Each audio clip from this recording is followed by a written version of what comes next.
When I speak to other women about my breast cancer experience and talk to them about self-breast examination, they'll ask me questions about what did I actually go through, and I will talk about it. And I'm always flabbergasted when somebody says to me, "You must have been so brave to go through this. I admire you." Well, as far as bravery goes, I'd rather be a coward and not have had to go through it at all. I mean, you don't have a choice. Every breast cancer patient is going to have that emotion, because hearing the doctor say you have breast cancer, I mean, that's like a punch in the gut. At first, I didn't want to buy another pair of shoes. I thought, it's not even worth it. I'm going to die. I think the worst time was the time between being diagnosed and actually finding out how bad it was and whether it could be treated or not.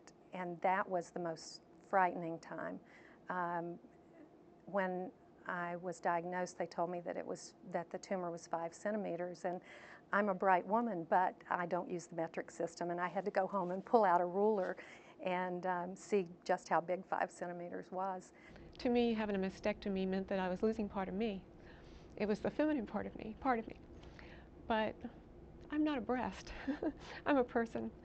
And you know, my girlfriends and I were talking, and I said, I need closure over this. I can't just have a mastectomy and just lose part of me. And she said, well, a funeral? You know, and I thought, and she was kidding. And I said, no, that's it.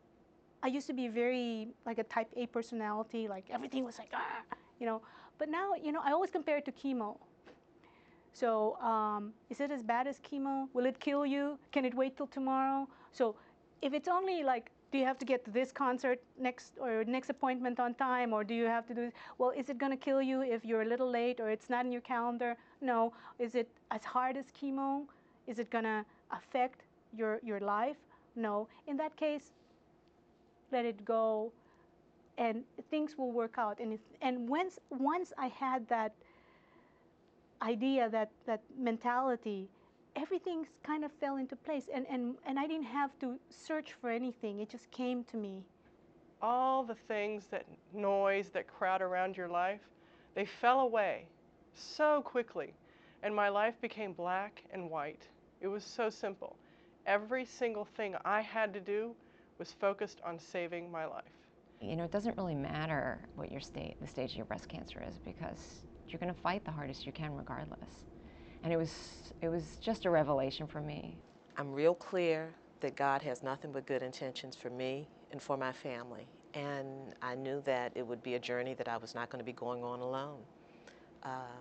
Faith has not let me down, and so it wasn't going to this time.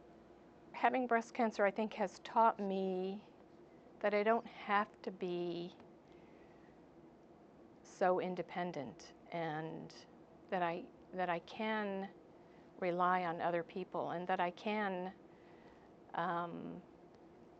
ask for help, and that help is going to be there. I coped with it probably not the best way that a husband should cope with it. My first reaction was, we got to fix this. It's easy, you know, that's what guys do. We fix things. When I first started chemo, he did a lot of research about the nutrition that I need to get through chemo, and a lot of the protein and all the stuff that you need. And he went out like 2 days before my first chemo treatment and bought all this food. And I'm just looking at him like, there's just no way. What if I don't want to eat that stuff? And then I said, you know what you're really doing is freaking me out. He just tried so hard to be a little over-hovering, actually. It turned out that he was, you know, like I would say, I'm okay, leave me alone, it's all right. It really showed how much he cared. It was incredible. And my kids hovered too. It was like they were trying to be my mommy. And it also, I saw how I would hover over them, and I said, maybe I shouldn't do this, they're grown adults now. It affects everyone differently. For me, it's affected me all my life because it's not just me. It's my family. It's my mom, she died. My grandmother, she died.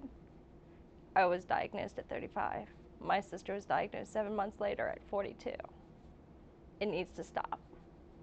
I have been cancer-free over 8 years, but there's always that thought there that somehow or other some little cell got away and is lodged in my brain or my toe or my elbow, and it will start to grow again. You know, who knows? I think that breast cancer probably doesn't miss touching anything or anybody.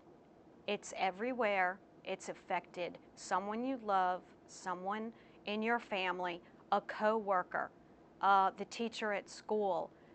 Everybody around has heard about it. You're going to see the pink ribbons on the tags or the back of cars or the lapel on your jacket. Everybody is involved in it in some way or another. And if we all keep going the way that we're going, fighting it, raising money, talking about it, it's probably going to be gone one day. I have learned that while I never want to be part of this group of people who call themselves breast cancer survivors, I am one, and I am responsible for helping find answers to this disease, and I'm responsible for making a difference, so hopefully this disease doesn't affect my daughter. I was told several times that I should consider terminating my pregnancy, but I chose not to, and not only fought for my life, but for the life of my unborn child. I've learned that I'm a fighter. I've learned that I'm committed. I've learned that this will not get me down. I've learned that I have a legacy and that I want to live as strong as I can for my kids. I want to show them what a fighter is. I want to live proud for them so that they can see what I'm about, what cancer's about, and know what life is about. I think as a result of having had breast cancer, I of course do see things differently, and I never thought that I would wake up every morning and thank God that I'm still here. My friends started calling me the Black Pollyanna because everything was wonderful. Things tasted better, and they looked better, and they smelled better. Well, I've settled down from that, but things are still wonderful. I mean, I don't even care if it's raining, you know, it's like, so it's raining, you know, you put up an umbrella and go on about your business. But life is so precious, and you don't really understand how precious it is until there's a fear of losing it.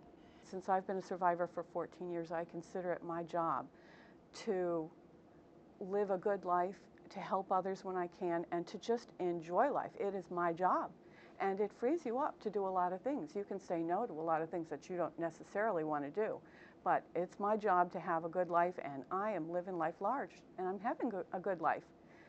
I'm very blessed. I am. Cancer has taught me a lot of things, and it's taught me what's important in my life, and that's my story. So anyway, I'm a lucky girl.